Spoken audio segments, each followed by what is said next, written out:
So today on the Bliss Republic podcast, we have Autumn Rose with us. Autumn Rose, also known on her social media profile as Embodied Jaguar.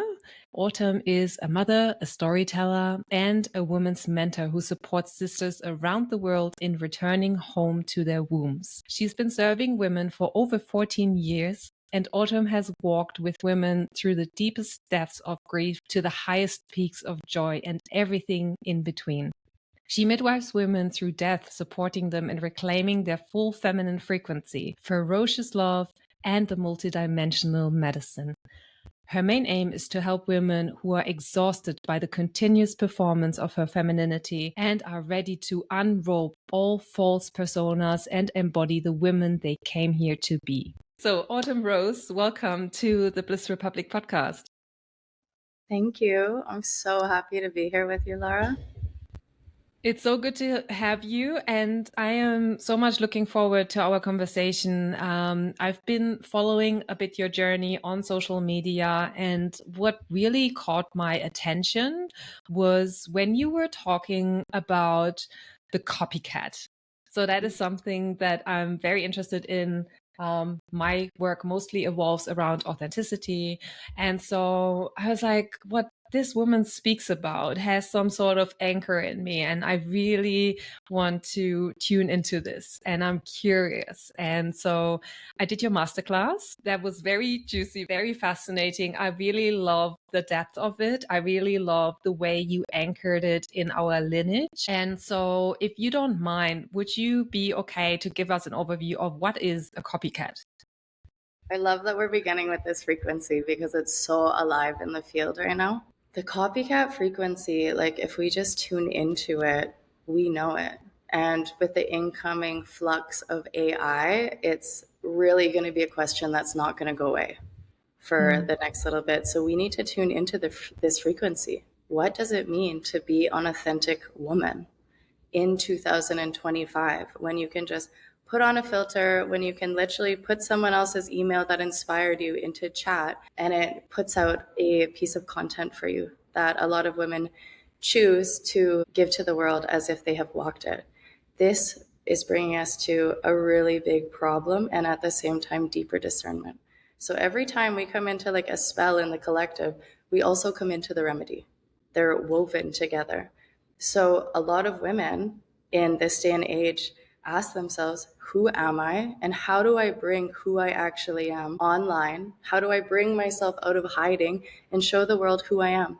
That's the scariest thing for so many women who have been hiding, not just since they were born, but for lifetimes, that have had this hiding, pushing down of the voice, the true voice of women for lifetimes and generations.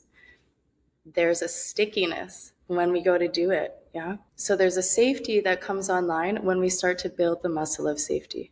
When we start to build the muscle of it is actually safe for me to show up as myself here.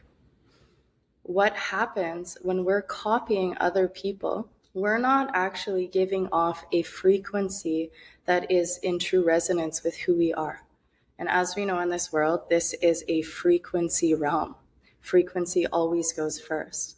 So if the first frequency we are emanating belongs to another woman, the whole reason that we're beaming out a frequency is so that our people can find us. Our lovers, our children, our soulmate clients, the magical opportunities, the magical collaborations that we all dream of, they can't find us when we are beaming out another woman's frequency instead of ours. It is muddy. No one can find where you are because you're not placing yourself in truth. So the copycat frequency needs to be given a holy and reverent death, where we say, yes, I got this far as women, pretending to be everyone else because that's the only way I knew how. But now there is a maturity taking place. Now there is an initiation knocking at my door. Am I willing to undress from all the personas that aren't actually who I am? And am I willing to step forward as myself? I love how you shared bringing legacy into it, because there's one really powerful thing that we can lean into as women when we forget, who am I? Because there's so much data and information telling a woman, This is how you're supposed to be. This is how you're supposed to act. Woo! This is how you're supposed to dress. All of these things. What happens when we lay that down in reverence is we can lean into this actual current that we feel at our backs. It's the divine force that keeps us standing up every time we fall, that keeps us moving forwards every time we want to give up. And it's called legacy. And legacy has been handed like a torch to every single ancestor that has walked behind you. Now it's your turn. And in a world where it's really easy to, her torch is really nice and bright, her baton can get her there really fast and efficiently, we're leaning into other people's medicines, other people's lineage and legacy, instead of the one that is standing behind us. And something happens to us as women when we claim this as our place of belonging. When we claim that the actual reason I'm here is to be my true self, is to be my whole self as the next in line in a long line of legacy. This is where we're being asked to return to as modern day women carrying ancient gnosis within us. You mentioned that we are handed a baton. If I see this everywhere, especially with this whole increase in pop psychology happening everywhere, that we're being told, walk away from your parents, walk away from your family. They're not good for you. Like, turn your back on all the toxicity in your family and just run. What does it do to us if, of course, there are cases where it is better to cut cords, but what does it do for us if we turn our backs towards our ancestors? Oh, it's a big question. And one that carries a lot of multidimensional curiosity within it. I read a really wild statistic the other day. It literally shocked me. I don't get shocked by a lot of stuff. I got zapped by this statistic. It was close to 70% of families that had baby boomers, parents that are now turning into grandparents, that they've cut ties with them. So for the first time in who knows how long, our family unit story is changing. And could this be the indoctrination of the new age? Who knows, right? Where we're so elevated that we just want to leave everything behind, right? Like, let's go 5D, jump in my spaceship. This is the new age. What this is doing is it's actually having a detrimental effect on the ability of legacy to continue on. We all know that there is a base wisdom with human beings, and that is the ability to continue on. The ability to continue on. Nothing holds this ancient law more than legacy. More than legacy. Imagine the very first ancestors, what they seeded into this earth to become everything that we now see. And to know that we are just this little moment in time that's going to continue on until the very last descendant. We are part of a story of a river that is moving through time and space that we don't understand with our human minds. There is a wisdom, there is a divine design to legacy, to continuing on. What is happening when we are taking away the ancestors is we are also taking away our initiations, we are taking away our support, and we are taking away the taproot into the ancient and wise wisdom that lies within the blood and bone of our bodies. Okay, slow down. So there is like a lot of things happening here. When you say we're taking away our initiation, what does that mean? We are void of elders in this world. For most of us, we've never experienced what it is like to sit with an initiated elder who has opened up his or her art to serve the earth, the greater community as a whole. In maidenhood, we're learning how to serve ourselves. In motherhood, we're learning how to serve our families. And in elderhood, we're learning how to serve our communities, both around us and earthwide. So what happens when we take away the story keepers of all of these ancient traditions, all of these ancient ways of being is, yes, we're removing the trauma. Yeah, it's super easy to say, bye, I don't want to talk to you, see you later. We're also removing all of the gifts, all of the wisdom, the deep and ferocious connection that a grandparent has with their grandchildren. We are breaking something sacred here. So it's important for us to see, and I don't know if we can say that this is a terrible thing to do or this is an incredible thing to do. I don't know if we can place what's happening into piles of good or bad right now. But I believe that what is happening is a deep and ancient wake-up call for us to return not to this individualized world that is so shiny and yum and I can just have like 4-hour practices on my mat and drink all the cacao I want and roll around on my sheepskin rug and I don't have to do any matrix stuff. This is perhaps one of the greatest illusions of all. Because it's taking us away from our root, and our place of belonging in that root is at the spearhead of lineage. Yeah. It's very interesting that you are referring it to living a very individualistic life. There is this research, I don't know if you heard of Zach Bush, who's currently researching all of that on an atomic level. And he basically has said that, well, if you look at an isolated cell by itself, that's where cancer gets in. That's where disease gets in. And it's really not about two cells with each other functioning in themselves, but it's about the entire collective of the selves and the ecosystem of the selves working together for healing. And it can't happen through one isolated cell. Makes so much sense. Have you ever isolated yourself when you needed a hug? How does that work out for us, right? We already know.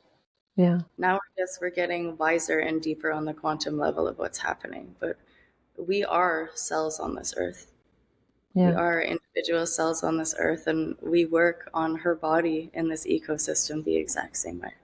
So during the masterclass, you shared something that I thought was really interesting that I've never heard about. And it's about a somatic practice of connecting with our ancestors by tapping our shoulders. How do you connect through your body with your ancestors? Oh my gosh, I feel so many ancestors that are excited for this just to be invited in. It's a really powerful way to widen our circles, speaking about isolation and community. Mm. So there's this line that everyone like throws around in the modern day and age, and it's, I want to be a good ancestor. I want to be a good ancestor. Be a good ancestor. Be a good ancestor. You understand that we're missing a preliminary piece, which is to be a good descendant. And this practice is all about learning how to be a good descendant, is to really just place ourselves and recognize we have an entire lineage line of women standing behind us. We have an entire lineage line of epic papas and grandpapas standing behind us. There is so much here for us to lean into. So when we start actually calling in our ancestors, actually making contact, remembering that we have fostered relationships with these people across lifetimes, not just in this lifetime. And it doesn't end at death. It just shifts and changes. And I learned quite a bit about this through ushering my father through death, and my grandfather and my cousin at a very young age. They came to me when they died, and they taught me a lot that I didn't know before about death. If you read the books of the dead too, there's many cultures that share that around 40 days is how long it takes from the moment of death to arrive behind your ancestors' shoulders as descendant beyond the veil. So during that time, we're moving through all of these realms. We're able to integrate our earth journey, and then we arrive in our placement. And we can reach up as descendant and actually feel our ancestors here. So let's do this together so you can actually embody it. It's very powerful. It's very simple. No blood test needed to the other side of the world to feel your ancestry. It's alive within you right now. So taking a deep breath in, just feeling the center of your body, allowing yourself to come into your womb, to come into your groin, to feel that lower center that roots you out of the mind. Just taking a few deep breaths here. And just noticing what you feel at the backspace of your body.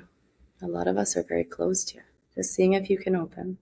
And with your next inhale, inviting you to raise your right hand and take a deep breath in and place it on your left shoulder. And here you can give yourself a squeeze. You can feel the fingertips of all the mamas, all the grandmamas in your lineage line. I'm just inviting you to close your eyes and feel with your body, with your soul.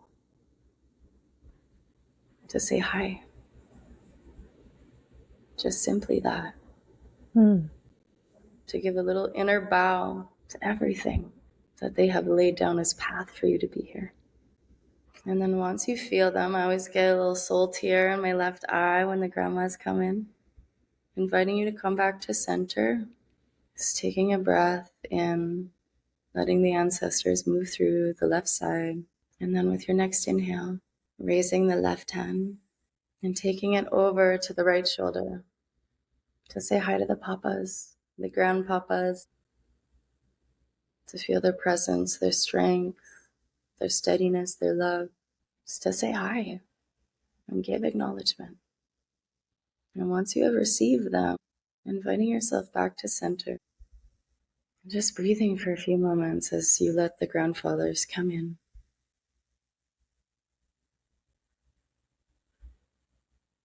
And when you're ready, inviting you to gently open the eyes while staying connected to what has just been called in. And if you can feel it, there's a sitting up taller in the spine. You feel there's like a wall. This is the force of legacy. And it's here. Yeah, that's huge. I've been very connected with my grandparents after their passing. And just recently we had an incremation of my grandfather. And it was a very big honor that we were in church because he wanted to have a very traditional Christian incremation. And we basically I sat next to my mother. And it was very beautiful that in that moment she took my hand and she said, "My mother is here. Your grandmother is here." And I could feel her. And it's beautiful that we have these people around us that are also receptive. I mean, I feel very supported with my parents being receptive of me being disconnected with my grandparents.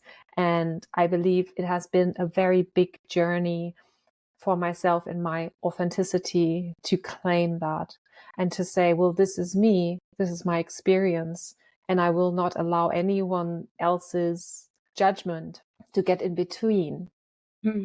Sometimes it's such a big journey for women in particular to step away from the belief or the holding of ourselves in what's expected of us. Why do you believe so many women don't stand in their power? And why do you believe so many women do copycat instead of standing in their own originality? Such a deep one for all of us. And like, I have tears that just come to my eyes because I feel all of these women. I used to be one of her in some aspects. Like, all of us still hide our medicine, yeah? So I think the scariest part about stepping into the light, like literally coming out of hiding, is we are exposed. We are exposed. And for many of us, the imprint of being exposed has not left a very good taste in our mouth as women, right? We have the witch wound that still runs deeply within our blood. We have the sister wound that runs deeply within our blood. We have our mother and father wounds that so many of us are still dealing with unconsciously at times.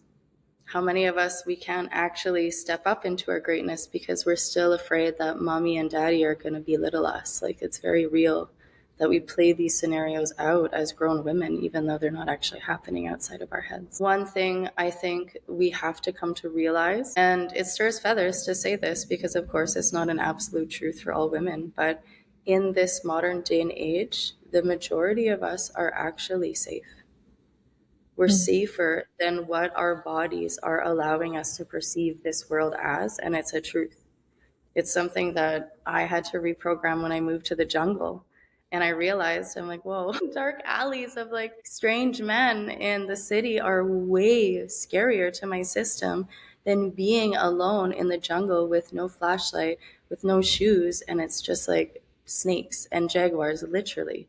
I recognized that in my body, that I was more afraid of the programming that society has fed me than I am of actual danger, right? And so we need to recognize as women that it's okay. It's safe.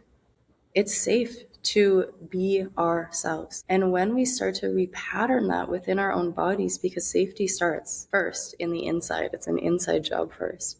When we start to repattern this, all of a sudden, it's okay that we sweat, that our voice shakes, that we maybe stumble over our words and we're not super perfect, we're not super clear and concise all of the time. I love being in that channel where I'm just like making up words and slurring, and sometimes there's a hiccup or a burp, like whatever. We're human, right? We can still be in our medicine imperfectly. And as we move into the day and age of AI, what a cycle going by. As we move into the day and age of AI, this is going to be the lifeblood that we are all desiring to literally plug into and be a part of, is to be imperfectly human. And what this offers us is a chance to fail, a chance to fall down, and a chance to stand back up again. Because the only person throwing stones right now is usually ourselves. Big one to wrap our head around. That we're the ones that are putting ourselves in danger when it comes to sharing our gifts and our medicine out loud. The world's actually quite ready for it. If you look around, it's needed, yeah. I believe it's the biggest lie that we've ever been told, is that we're separate from another.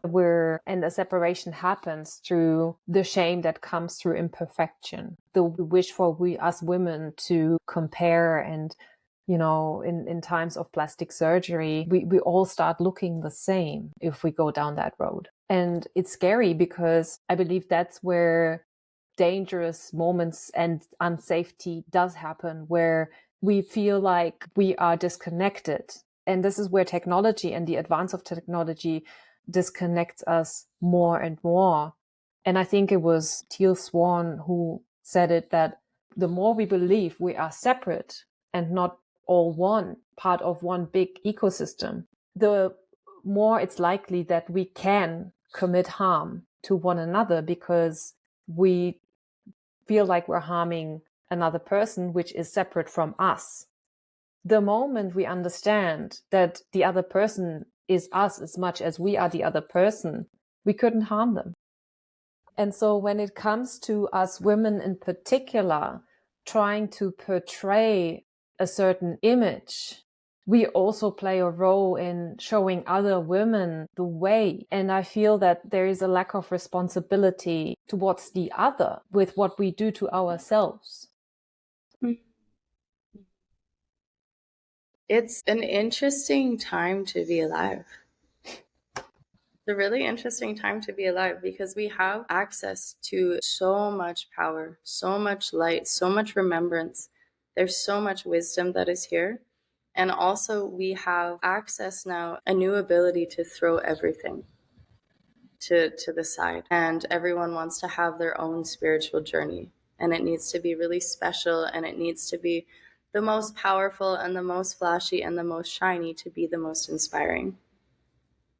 And we're meeting people who are 500 cups of ayahuasca in, who are the furthest from truth, integrity, connection, love out of anyone in the spiritual circle. Whenever this frequency comes up, that's like, we're just harming each other, right? We're choosing to continue this loop of suffering and this loop of self-harm, thus harming everyone around us.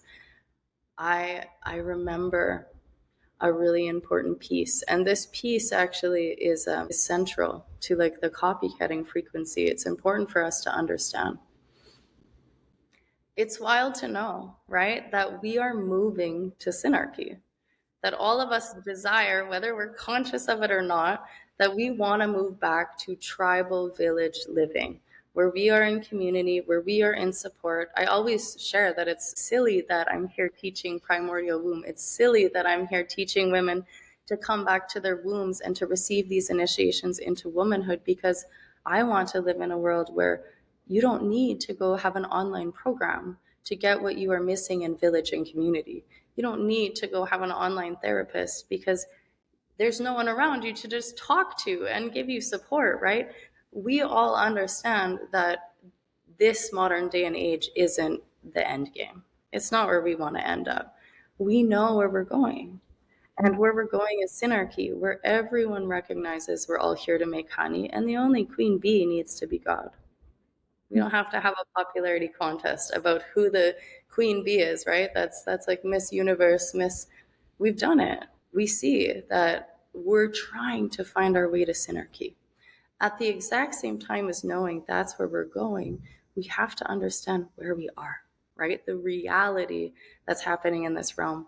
When we look at the scale of consciousness, I think it's around 78 to 80% of people are not yet at the basic frequency of integrity, which is 200 hertz. That's the real issue, is we have lost our initiation into integrity. Being held in a field of accountability is what gets us here. It's not saying, oh, I'm doing a great job and high-fiving ourselves and then going to sit in our little isolated palace, our little slice of heaven, right? Where the rest of the world is in suffering. So there's an interesting dance that we're being asked to hold as leaders right now, in knowing that we are walking towards synarchy, where none of this matters, right? We all just want to make honey. None of this matters. We all just want to make honey. There's no ego in synarchy. Do we understand? And of course, we don't have to kill our egos, but they're here in the back, eating popcorn, enjoying the show. They're not trying to be the main star of the show. This is going to change the frequency of our earth. At the exact same time, imagine what would it feel like to have every single being you know in your life understand on a soul level basic integrity. It would change this realm. There wouldn't be trademarks, there wouldn't be this and that, because we understand that we're all moving into a frequency where we share this resource. Where this resource isn't mine, it isn't yours, it isn't your wisdom, it isn't your wisdom. It belongs to all of us, but we are also not there yet. There is a very beautiful insight that I want to share. You may have heard of it, which was by a lady called Sarah Jenks, who gave a really great reference about synergy of what it actually looked like in the past. And it was before the Crusades happened in Europe. It was before the divine feminine was actually attacked. There have been myths of women being sacred leaders of societies prior to the Crusades. So Sarah Jenks had researched the Crusades in the 1300s in Europe, and her research goes all the way back to cave drawings from the hunter and gatherers times, where archaeologists found drawings like storytelling how the female shamans of the communities would go into deep meditation, and the goddess to tell the hunters where the animal herds were. And so they would be in ceremony with the animals and hold rituals over the killing of the animals. So everything was in a symbiosis between the mental, the physical, the human, the animal, and the divine masculine and divine feminine. You can feel, just when you talk about it, there's a flavor. What's that flavor? I think the peace that we're all longing for. And that's the power, of storytelling, of going back to the root and excavating the gemstones, the jewels, the stories, because you speaking just about this time, such a simple piece, it brings this aliveness within me. It brings this remembrance, this sustenance. We're hungry for the ancient truth of who we are as women. We're hungry for it. It's not magnesium we're looking for. It's not more iron or more protein. We're hungry for a remembrance. And when we sip on it, wow, how far it can take us on a pilgrimage. When you are in your circles together with the women that you work with, what happens when they remember? Well, it brings tears to my eyes, because it's one of my favorite things to witness, is a woman coming back online after years of not knowing where she belonged, not knowing who she is, not knowing what she was made for. why she's here on this earth. What happens when we remember? Some of us remember we're poets, and we start to write and write and write and write, and we can't stop. Some of us are songbirds and bards, and we sing and play and sing and play and tell and tell and tell, and we can't stop. And some of us are dancers. Some of us are mothers. And there's a light, there's a radiance that comes online when we taste who we truly are. Imagine being like a little kid and you're like, mama makes the best meal. And you want the meal, right? Like you want your favorite meal ever. And you're asking her for like weeks and weeks and weeks and weeks. And you're like, yeah, just deliver me this. And she keeps making you like dry toast, dry toast, dry toast, dry toast. And you're like, excuse me, this isn't actually like, yes, it's feeding me. My stomach is not growling anymore, but there's no satiation. There's no excitement in the tongue. There's no like palate on fire, dancing because you're so moved by an experience. When we actually get to sip on that which we are longing for, it's like taking a drink for the first time in a 20-year pilgrimage in the desert. And this is returning to the soul of the feminine. So many women, we play in this pretending, performative femininity, I like to call it, because it's an act. It's a show. And a lot of us could get an Oscar if we wanted to. I only teach on it because I was this woman for so many years, where I was like, oh, I'm going to shapeshift this way to be with this crew, and then I'm going to shapeshift this way so I fit in with these people. And I remember once a woman just being like, looking at me, and she was like, you're literally a shapeshifter.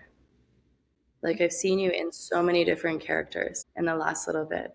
And of course, there's like a medicine to that, because it's like, yeah, shapeshifting is amazing. But there's also a shadow to shapeshifting. And we're not doing it to meet the moment for us and for God. We're doing it to meet the expectations of others. So we're actually protecting this fragile little ego with all of this performing. And it is exhausting. Have you ever like tried to keep practicing for like the main event? That's literally what it's like, performing our femininity. And we all know the best moment of a woman's day is when she gets to take off her bra, right? And she just gets to be like that undressing from the performance. How many of us know that in our bones and blood without knowing that we've been performing? Yeah. So this coming home to remembrance, it's so subtle and it's also so big at the exact same time. And what it does is it brings our womb online. It reminds us that we are here to birth entire new worlds into this one. And a lot of them are creative, magical, dreamy worlds that we need. We need the stories, we need the songs, we need the poems more than anything. And women can be ready to throw away their marriages, to throw away motherhood, to throw away their career. And it's like, woman, you just needed to get naked and lay in the sun and dance and be in some cool water and hear a sister share how much she loves you and delights in your presence. This is literally all we need to remember that we have the medicine and we're so much more capable than we know. When we're in the opposite state and we're shapeshifting, what does it cost us? What does self-abandoning cost? Everything. First, it costs us small things like inconveniences. Maybe it's a little bit less sleep. Maybe you're skipping some things that you love. You're crossing a little bit of your own boundaries. It starts just a little bit. And then when that becomes your pattern, all of a sudden you have severe health issues. You have an autoimmune disease. For me, I was on a womb journey, I would say for a few years, but really still hiding parts of myself. And I experienced a stage 3 prolapse, which is where your uterus falls to cover the entrance to the vaginal canal. There's 4 stages of prolapse, and they say, like all doctors and medical people will say, that stage 3 and stage 4 is you can only heal it through surgery. And they use a metal mesh wire that essentially like lifts the uterus back into place. These surgeries are obviously not helping women because a few weeks, a few months, a few years with metal wire rubbing on your womb, something else is going to happen. So essentially, they're telling women that we can't heal, to take steroids, to pop some Advil, and to just deal with this pain, which is invisible from the external. When that happened to me, that was my wake-up call. And I went so deep into my womb. I went so deep into celibacy for 3 years. And I went and did the work that my womb was guiding me to do to come back into that symbiosis, that inner peace that we feel. And I did. And it's miraculous because I remember when it happened, crying on the couch. I couldn't walk for 2 months. I couldn't drive for more than 5 minutes at a time on pillows for like a year. It was such a serious healing. I didn't know if I would work out again. I didn't know if I would play with my children again. I didn't know if I'd be able to make love again or experience an orgasm again. All of that is so possible. And I'd say now that I'm stronger than I've ever been, that my lovemaking is more magical than I've ever been because I went in and did the work. And what I teach within the circles of women that I walk with is we don't want to wait until our body screams at us. We don't actually want to get there. And for a lot of women, the complete absence of pelvic health before you're even considering getting pregnant, like it's not even in the minds of women. This has to change. And this is a lot of the work we do within Primordial Womb, is facing everything that we need to face, going into the womb, pulling out everything that's in the way, all of these fake versions of self that aren't serving us anymore. Yes, we love them. They got us to who we are now, and we can move forwards in a more mature way. What this work does is it gives us the space to be ourselves again. And this changes everything. Wow. I really acknowledge you for walking on that path and healing yourself and listening to that. That's a very clear sign that you're in tune with who you are and what your body communicates to you. When we're talking about the physics of the womb, I've once done a healing course, a womb spiral, through a friend who was an absolute great facilitator. And one of the things I noticed was the most tension for me and the most literally bottlenecks that I'm having and experiencing is in my cervix. Why is it exactly the cervix that is such a big issue for so many women? Cervix is so incredible, and it's wild that we don't know her because she is our first initiator into this world. If we think about, unless we were C-section babies, we entered into this world through the 10 gates of the cervix. She was the first thing that ever crowned our heads, readying us for this realm. So why is it that we don't have a connection with her? Like she brought us here. So when we go back to cervix, cervix is this beautiful little woman, little oracle that sits at the very top of your vaginal canal in the center.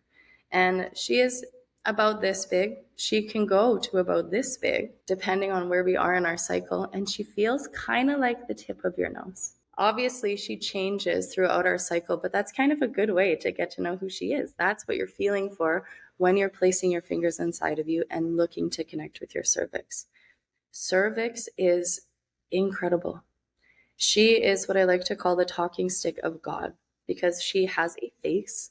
She has a mouth known as the cervical os, and that mouth is a tunnel that goes all the way up into the deepest, darkest cavern of who we are as women, our uteruses. So this place that is our most secret and sacred place within us is literally titrated into the voice of intuition and given to us from our cervix. The reason so many women aren't able to connect with their cervix, hear their cervix, or feel their cervix is because their cervix is literally frozen. She begins to build almost like icy walls around her because we're not honoring her correctly.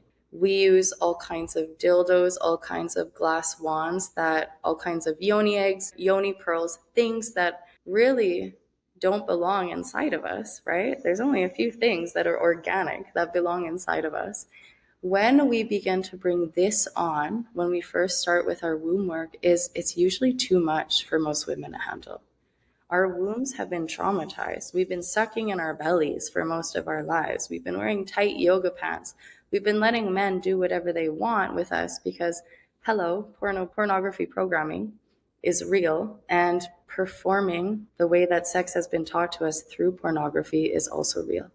So a lot of the time, women, our cervix is like this. When we are inviting intercourse, the penis is actually smashing into the face of our cervix. And if we're having sex with a man who's well endowed, this is going to be very real for a lot of women. What is the heart point, or what is the point of the cervix? This is our heart, literally our heart point. What is the point on the end of a penis? A heart point. We're literally seeking love from each other through intercourse. This is what it's all about. What has happened in our modern day and age is something known as circumcision. Circumcision is the removal of the skin that covers the tip of the penis. This is our heart point, our literal heart point on our body. So within the first 6 weeks of birth, many men are receiving trauma to literally the point of their heart on the tip of their penis. And this is a very sensitive piece for men. What happens when we're inviting men who have been circumcised and not initiated back into the heart space, out of the mind, out of the sex? We're letting them literally siphon from us. Siphon, siphon, siphon, siphon. So what happens is cervix begins to shut down. And we've all heard, right? Like the queen of orgasms is the cervical orgasm. So many women cannot have them because we have a frozen cervix. So what happens when we have a frozen cervix? Have you ever tried to drink water that is frozen through a straw? It doesn't work. So the same thing happens with our intuition. Our intuition, the inner voice of our literal gnosis of women who knows exactly where we need to go next and next and next and next, cannot get through to us. We cannot hear because we've shut down physically, mentally, emotionally. We can't hear her voice because we're numb. And for a lot of women, we're walking through life numb. We're making love numb. We're creating numb. We're mothering numb. We're being wives numb. And we wonder why we're not happy. We're going through the motions without actually being able to receive and experience because our wombs shut down a long time ago from us not listening. So most of us, this is our relationship with our wombs. For most of our life, we have self-abandoned her. But she doesn't hold grudges, which is the beautiful thing about cervix. She is still speaking to you. She is singing, she is humming you a song every single day, praying that one day your ears are going to perk up in her direction and you're going to remember that she knows exactly what you've been looking for in the outside world, but it's on tap right here in our own wombs. Sister, that's really powerful medicine. Something that I'm just wanting to pick up on, because I know that a lot of listeners may have not ever gone where we've just gone. So I want to do a loop and cycle it back to our biology, which I think sometimes is a bit more palatable for some people. When it comes to newest research on our biology, and let's speak about a microbiome, they found that we are, as humans, we are the most intelligent species that has been detected if we go by the biodiversity of neurological ingredients that is in our own colon. We have the highest amount of biodiversity compared to all other animals that exist. When we look into this, there is this connection that they've drawn between the biodiversity and the microbiome that we have, let's call it bacteria, and our neurology. So there is this gut-brain connection. Where do we draw the parallels towards our womb when it comes to the womb-brain connection? If we were given the opportunity to actually research this, where would you begin? So I love this question because we want an answer, right? We want to be like, tell me where I can get the most potent information on my womb. Like, tell me, I want all the stats, I want all the data, all of it. The most powerful place I can tell any woman to go to learn about her womb is to her cervix. is to her womb. We want the external data and information. What we actually are desiring is this connection. So if you want to learn about this relationship with your womb, you need to not research it. You need to show up for it. This is the research. It's embodiment. And the research that you can receive from pretending you're a massage therapist, like touching your womb, touching your yoni, touching your tissues with reverence, right? As if they're holding on to a long week, a long month, a long lifetime, right? When we go to our tissues with love, with slowness, with presence, this will give you more than speed reading a 3,000 page textbook. Because here we're actually able to palpate what feels good, what feels true for us based on our experience. Our cervix remembers every single experience we have had. Every single sexual experience, whether we want to, whether we were blackout drunk, whatever it is, she remembers everything. We can begin to go to her. And in the new age, nobody wants to hear that because we want instant gratification, we want instant answers, and we want instant transformation. And the journey of womb is one that we walk for our life. It's not one where you go in and boom.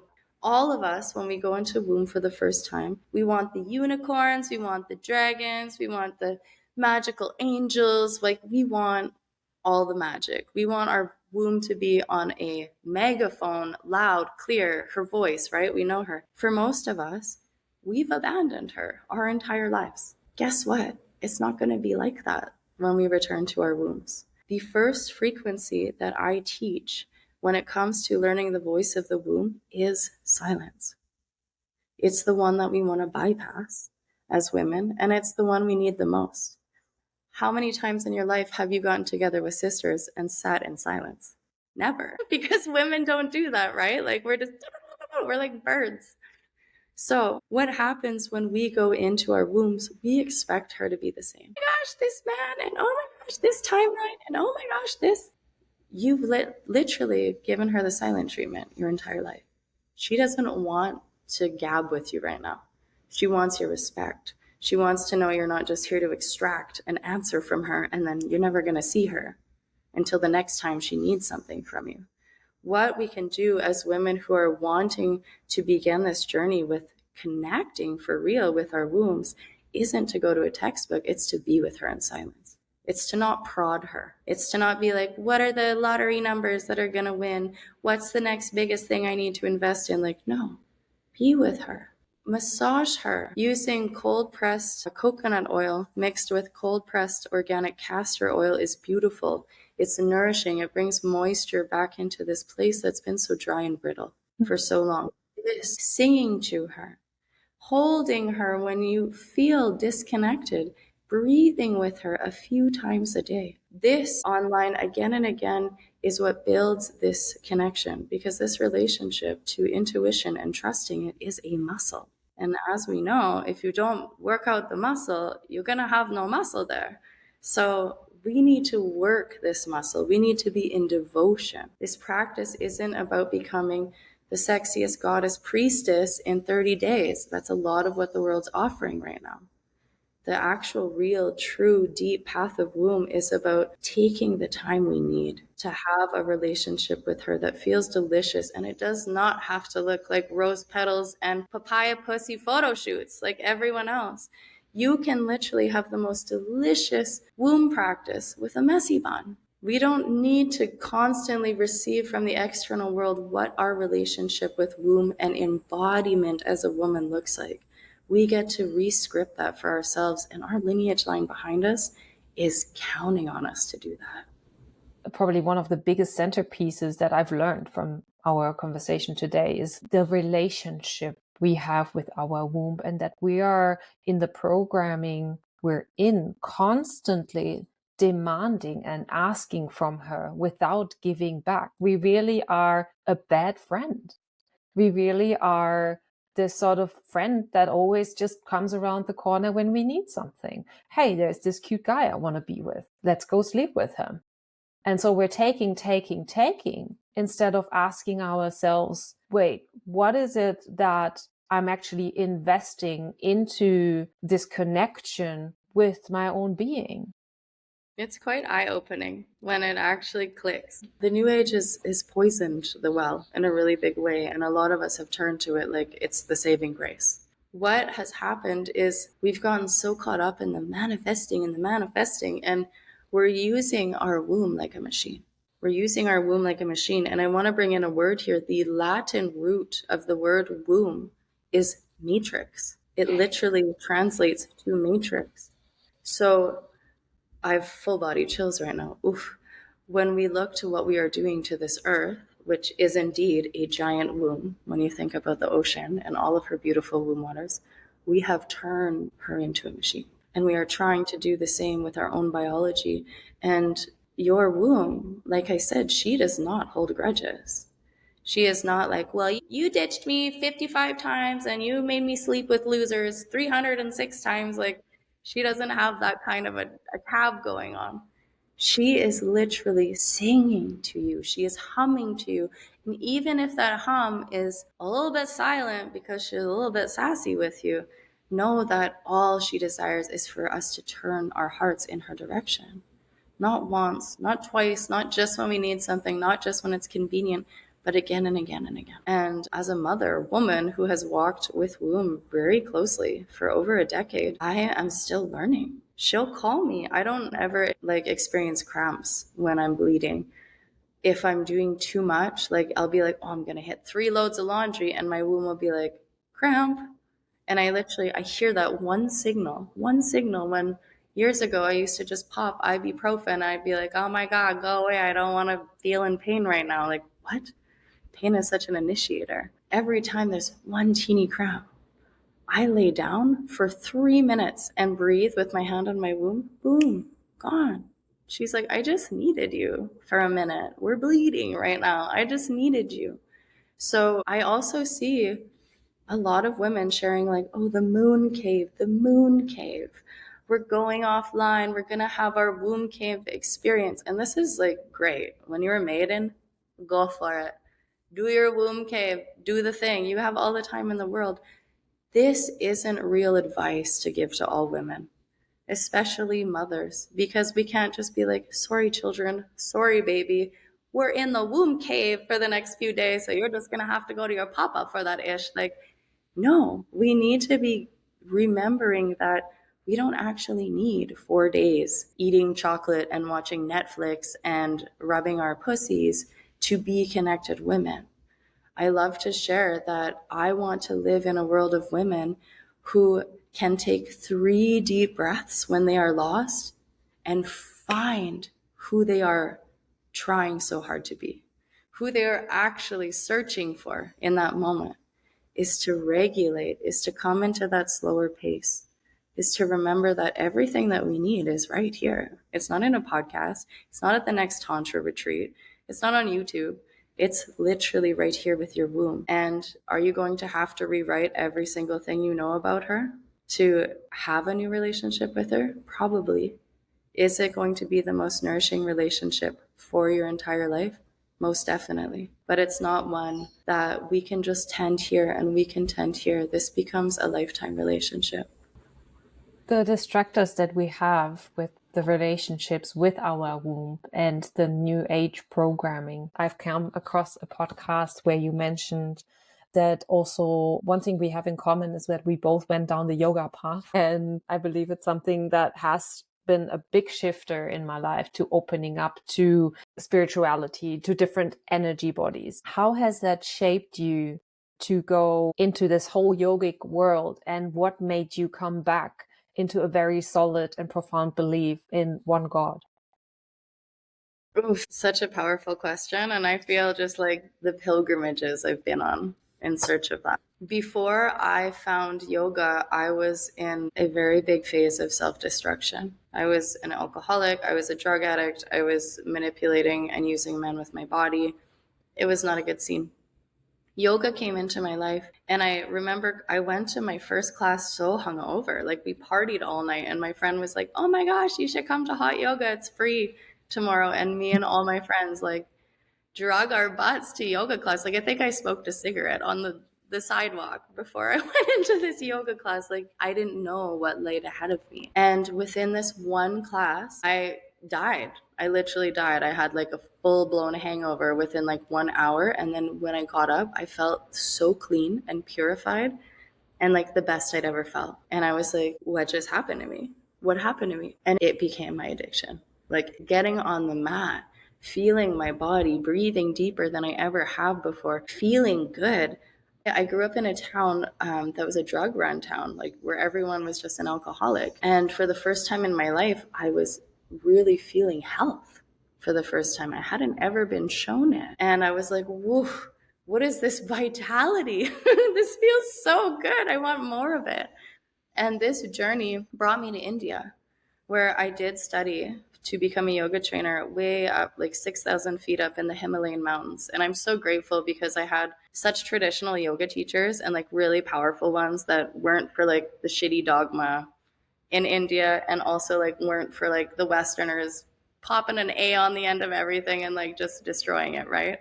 It was so beautiful. And I feel that for me was very powerful, to find something that I love so much and then to honor it by going to its original lands and studying it and really soaking in that wisdom.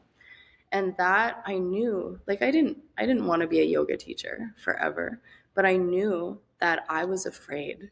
I was so afraid. I was happy on my little mat in class, right? But I was so afraid to get up to the front of the class and to teach an entire class. And I knew, I'm like, well, I love this. This is going to be my entry point for teaching. And I remember the very first class I taught in school in India, I was like, holy shit, that was amazing. And in the entirety of it, the place that I felt my prophecy singing through was in Savasana, when everyone's at the end journeying. And I took people so deep, and that's literally the work that I do nowadays. What happened was my prophecy was very revealed in that moment. And of course, like it's just a stepping stone, right? We go on to do this, we go on to do this, and it's all training for what comes next. But becoming a yoga teacher, that was huge for me, because it was the first time I was like, okay, girl, we're going to literally lead people through an experience, and we're going to trust in that. And at the end, when everyone was like blissed, I'm like, wait, I have a gift in this. Let's see where this takes us. We all begin somewhere in humility, yeah? All of us. That was your big initiation into becoming a leader. Yeah, first of many. And what then brought on your shift and your development into a different direction? When I first began, actually it was before I went to India, I studied traditional Thai medicine. And I was very fortunate to receive a teaching that came directly from the Wat Pho school in Thailand. So it was very powerful. And I went to Thailand as well to receive and steep that medicine deeper within myself. But at the very end of my training, we did a 2-day workshop on Thai massage for prenatal and postnatal pregnancy women. And I, for the very first time, got to place my hands on a woman with a baby in her womb. And it changed me. It changed me. It did something to me that I still don't have words for. It was just like that divine wink of like, this is really what you're here to do. From that moment on, I fell in love with serving women. I offered placenta medicine to women for 7 years. So for 7 years, I was the first being from the outside world that was allowed into the fresh birth space. It was such a wild training for me to just like sneak my way in and like pick up this beautiful organ that was literally just pulsing with life inside this mother, and then to whisk it away and to make medicine with it. And it was very powerful for me. I used a mortar and pestle. I sang songs. I got to touch so many umbilical cords to make that cut, to peel away the amniotic sac from the placenta.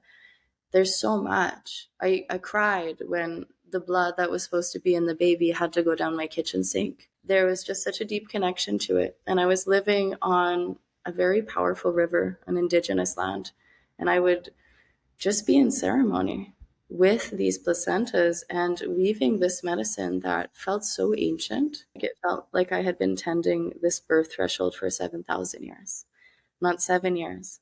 So that was really when I clunked in to prophecy in a really big way. And I was like, wow, I love serving women. I love holding women's circles. I love ecstatic dances and cacao and all these things. But birth, the womb, the flesh, blood, tissues of our literal creational field changed me as a woman. And I'm shared many times now as midwife.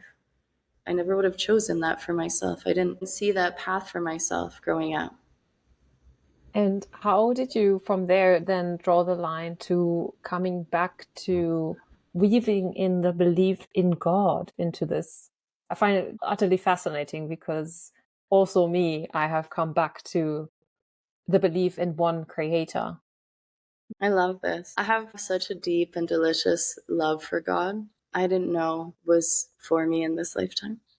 I grew up with no religion. I grew up becoming kind of like an atheist punk. I didn't want to believe in anything. Like that's kind of what I was growing into. I wasn't necessarily using discernment. I was straight up skeptic.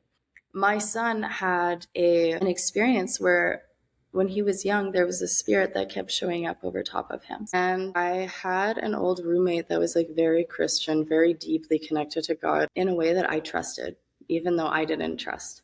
And I called her and I was like, I need help right now because I can do my energetic hygiene piece, but I need help right now. And I knew I needed help. And she came over and she prayed with me and my ex-husband for a long time, for hours.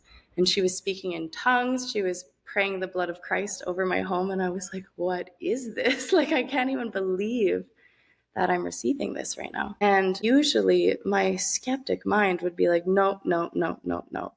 But I was literally being transformed by her prayer. I could feel it changing me. And I just received it. And the next day, I woke up in a completely different frequency. Like I felt like I was here, but elevated. And I went to my home, I went to my altar, I took away everything. I stopped drawing Reiki. I was a practicing Reiki master for 6 years.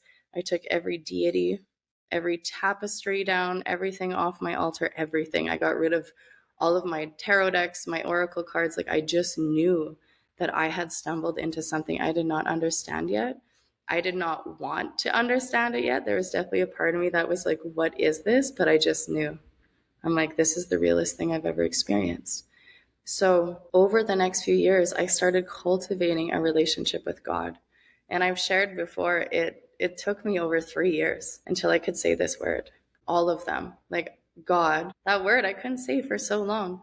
Christ, that word I couldn't say for so long. There was just all of these walls coming down and I didn't understand it. And I feel like my human mind doesn't need to understand it.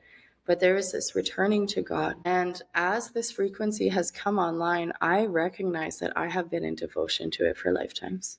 I've had women that are some of the most clear and powerful women I've ever experienced share that they've learned more about Christ from me than women that have been brought up Christian. And it's wild because I didn't choose this frequency. It chose me. The remembrance was so powerful that it just came into my life. And even I'll share, you can see it. I have a sacred heart tattooed on me that I received when I was 18 years old. Wow. I was not Christian. I didn't know anything about the symbology of God or Christ. This was destined for me to remember this in this lifetime. And who knows how many lifetimes I've been in the forgetting. But it has changed my life. And it's one of the foundational things that we run into again when we come home to our wombs. We recognize that we have been created. That yes, we are breathing, but we are being breathed right now. And when we step into this frequency, when we actually click into this, everything makes sense. Because now we're supported, now we're guided, now there's this line of destiny that we can follow, that we can weave with. And it changes everything about us as women. To have something to lean into, to know that it never was meant to be us carrying it all on our own. It's so interesting how we come to this point where once we change in our belief set and we just blindly trust, I think this piece was a really big piece for me as well, to just say, I'm all in with my trust. I've just recently come across a post online that I thought was really hilarious, and I'm going to share that afterwards, which was a comedian, but he basically created a scenario where he had two twins inside a womb, and they have a conversation about, do you believe in life after delivery, and why has no one come back from it? And it's just so eye-opening of how sometimes it just at one stage before the next stage, so we can't know it yet, but maybe after this lifetime we do know it, and we do have the certainty. Like before delivery, how do we know that there's going to be a mother taking care of us? So how do we know in this lifetime that there's not going to be a God taking care of us, actually? It's powerful, the layers of just getting to experience this realm. It's really full of humility medicine, walking in this world. And that's the most powerful thing that I believe my relationship with God has taught me. We don't need to know. It causes us so much pain to need to know, to need to control, right? And this comes back to that safety. The reason that women are so good at controlling and manipulating the external world is because we literally can't do that within our own selves. We can't. When God has given us faith, it's the biggest test to not know. And when we look to this modern day and age, the world, it gives us a beautiful fuzzy little gold star based on how much we know. You know this, gold star. Oh, you know that, 2 gold stars. Like, that's really amazing. I prefer to be a woman who doesn't know anything. As soon as I am like, oh, I know this. I know this. Boom, humility medicine. And we have to learn that I don't know. So it's actually more delicious to not know. And this is what it means to walk with our wombs, right? Our womb and God, they're so similar. They're so similar in a way. And that's why I love that cervix really is the place in our body where we can feel the presence of God so clearly, right? Because it's so far away from our mind. And it's not to say that we don't have access within that in our own feminine hearts, but the feminine place within our body is truly the womb space. So for us to connect so deep within ourselves, as far away from the mind as we can possibly get, that silence is ripe with not knowledge, but wisdom. And the difference between knowledge and wisdom is knowledge we can just absorb from the external and regurgitate it, right? Copycat frequency loves knowledge. Wisdom, you can't fake wisdom. Wisdom is a walked, lived, breathed experience of everything that you have ever tasted in your life. And when you share from that place, we feel it as wisdom. Because you're not just regurgitating or remixing a podcast. You're actually storytelling using your own blood and bone as the knowledge, as the sustenance. And that is really what we're hungry for. We don't want to know more data and information in a world where women are already overstimulated trying to pretend we're men. We want to feel each other. We want to be slow. We want to be spacious. And we cannot do that if we do not make friends and formulate a newfound relationship with our wombs. To fully arrive with ourselves. It feels so good. Autumn, I want to acknowledge you and thank you for making the space and time today to sit with me and reflect on this big journey of womanhood that we're on. And also what pops into my mind is motherhood, being a witness for each other as well. And yeah, sharing the gifts and sharing the knowledge and the wisdom. Thank you for all that you are and all that you brought to us today. I really do appreciate it. All my heart and energy and light is grateful for that. Autumn, you also have an open intake for Primordial Womb, which is the centerpiece of your offering. We're starting on Monday, June 3rd. So there's about a week left for applications to step in.